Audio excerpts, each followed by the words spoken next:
화가를 죽인 흰색 물감, 휘슬러. 휘슬러는 미술사에 나타나는 몇 안 되는 미국 태생의 화가이다. 1834년 토목 기술자인 메이저 조지 워싱턴 휘슬러와 그의 두 번째 아내인 안나 마틸라 맥닐 사이에서 셋째 아들로 태어났다. 드물게도 그는 이름에 어머니의 처녀때 성인 맥닐을 간직하였는데 아마도 어머니에 대한 애정과 존경을 표현한 것이리라. 어머니는 독실한 기독교 신자였으며 그는 어머니를 매우 존경하였다. 화학 과목에서 낙제하여 화가가 되다. 휘슬러의 가족은 코네티컷의 스토닝톤과 매사추세츠의 스프링필드에서 살았다. 그러다가 그가 9살 무렵 아버지가 모스크바 철도 건설 기술자로 일하게 되어 러시아의 상티페테르부르크로 이사하였다. 그는 그곳의 왕립 과학 아카데미를 다녔다. 그 뒤 1848년 누나 부부와 함께 런던으로 이사하였다. 아버지가 사망하자 가족과 함께 미국으로 돌아와 코네티컷의 폼프레트에 정착하였다. 휘슬러는 1851년 아버지가 졸업한 웨스트포인트 사관학교에 입학하였다. 상당히 우수한 학생이었으며 특히 미술에서 두각을 나타냈다. 그러나 졸업을 얼마 안 남기고 화학 성적이 워낙 안 좋아 1854년 결국 학교를 그만두어야 했다. 휘슬러는 예술가의 길을 가기로 작정하고 다음에 프랑스 파리로 가서 왕립 미술 특수학교와 그레이르 아카데미에서 그림 공부를 하였다. 그는 르브르 박물관의 고전 명작들을 모사하고 습작하는 데 몰두하였다. 친구의 소개로 사실주의의 거장 쿠르베를 만난 이후 오랫동안 교분을 유지하였으며 그에게서 그림과 인생에 큰 영향을 받았다. 휘슬러의 피아노에서는 1859년 파리 살롱전에서 낙선하였으나 런던 왕립 아카데미전에서는 대단한 호평을 받았다. 그는 곧 런던 사교계에서 주목받는 명사가 되었다. 휘슬러는 러시아와 프랑스에서 교육받는 미국인으로 매너 좋고 멋을 내기 위해서는 돈을 아끼지 않는 타고난 멋쟁이였다. 휘슬러는 여행벽이 있었으며 종종 경제적인 어려움에 처하였으나 모든 삶과 태도를 예술적으로 표현하려 하였다. 단테 가브리엘 로세티, 오스카 와일드 같은 각국의 유명 인사들과 친분도 가졌다. 그의 대표작 흰색 교향곡 1번은 영국 왕립 아카데미전은 물론 파리 살롱전에서도 거부되었다. 그러나 다음에 낙선전에서 큰 호응을 받으며 재평가되었다. 하얀 베일로 치명적 독성을 가린 납. 1862년 휘슬러가 흰색 교향곡 1번을 발표했을 때는 이미 2년 전에 윌키 콜린스가 쓴 흰옷을 입은 여인이라는 괴기 소설이 출판되어 있었다. 소설과 그림의 제목이 비슷하여 사람들은 적잖이 혼동하였다. 그가 그림 제목을 이렇게 정한 것은 고도의 마케팅 전략이었다. 소설과 그림은 함께 대박이 났고 흰색 옷과 흰색 가방, 흰색 구두 등 흰색이면 무엇이든 유행하는 상황까지 이르렀다. 얼마 지나지 않아서는 여인들이 얼굴을 창백하리만큼 하얗게 화장하는 것이 유행하였다. 이런 미백 화장품을 블룸 오브루스라고 하는데 말 그대로 젊음을 유지해 준다는 뜻을 담고 있다. 그러나 이 화장품의 주 성분은 납으로서 매우 위험한 것이었다. 실제 당시 화장품으로 인한 납 중독으로 사망하는 사례도 있었다. 흰색 교향곡 1번은 당시 흰색 신드롬에 편승하는 그림으로 간주되어 비평가들 사이에서 혹평을 받았으며 그림 자체도 너무 밋밋하고 차분하여 대중으로 외면당하였다. 그러나 훗날 누드가 아닌데도 몸매와 속마음까지 드러내는 듯한 투명한 분위기를 아주 잔잔하고 깊게 표현한 걸작으로서 그의 대표작으로 평가받는다. 이 그림의 모델은 조라고 불린 아일랜드 태생의 조안나 히퍼넌으로 19살 때 모습이다. 집안이 너무 가난하여 1860년 휘슬러의 정부 겸 모델이 되었다. 휘슬러의 정식 부인이 아니었는데도 스스로 에버트 부인이라고 불렀으며 그녀의 아버지도 휘슬러를 사위처럼 대했다. 붉은 머리칼이 특히 아름답고 몸매에 기품도 있으나 남자를 끄는 매력이 넘치고 어딘지 모르게 창녀 같은 분위기가 느껴졌다고 한다. 휘슬러는 그녀를 청순하고 순결한 분위기로 그렸다.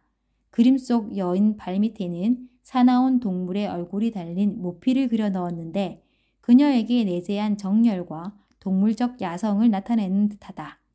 주인공이 화면 왼쪽에 치우쳐 있으나 오른쪽을 바라보며 오른쪽으로 손을 뻗고 있어 정적인 상태에서 동적인 분위기를 느낄 수 있다. 신비로운 흰 치마 속에 그녀의 감추어진 육체적 아름다움뿐만 아니라 내면적 아름다움을 극대화하였다. 그녀를 향한 휘슬러의 애정이 그림에 짙게 깔려있다.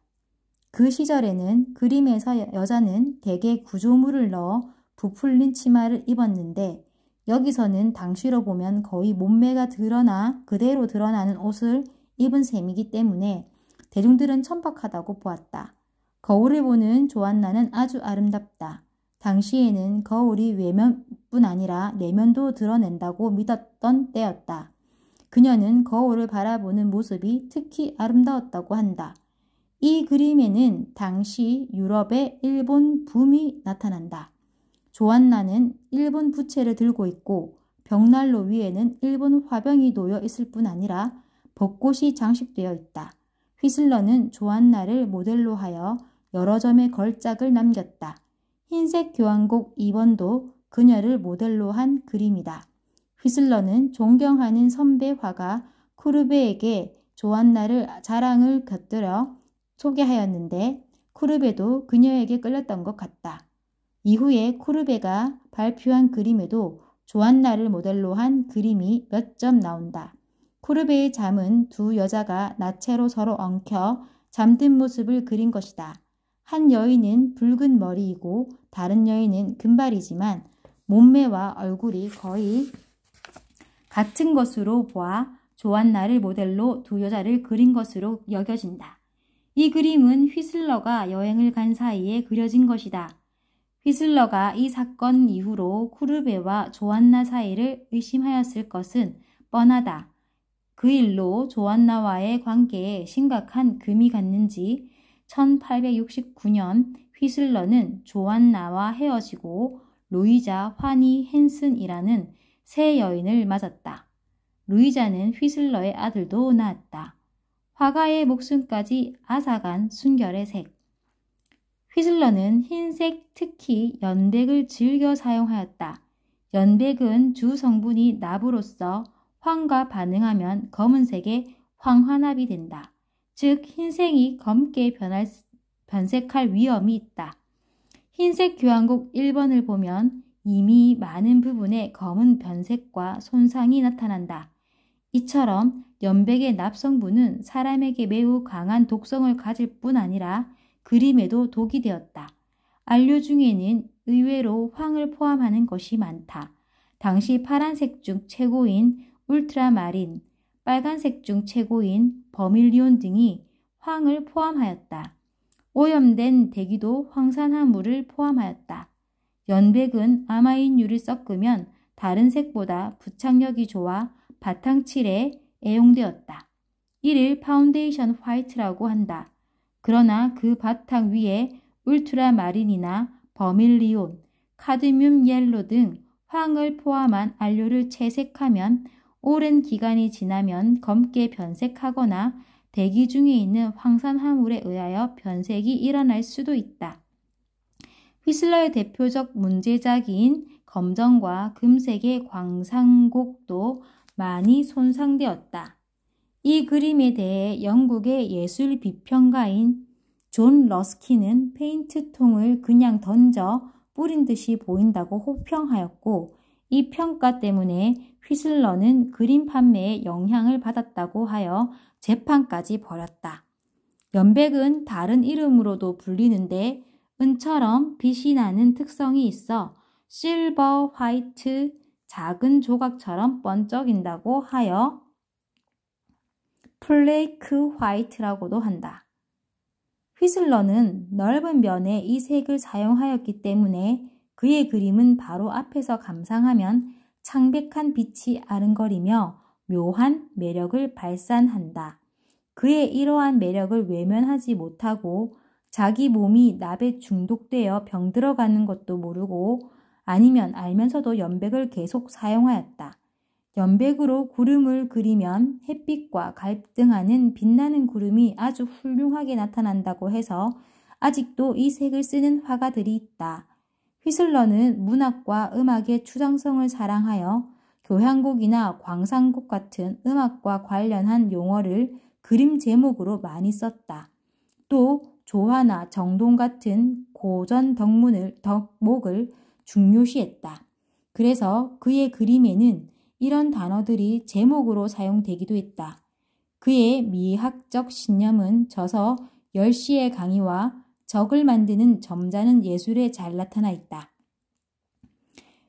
휘슬러는 1886년 영국 미술가 협회 회장, 1898년 국제미술가 협회 회장으로 당선되는 등 미술계와 미학의 발전에도 큰 발자취를 남겼다.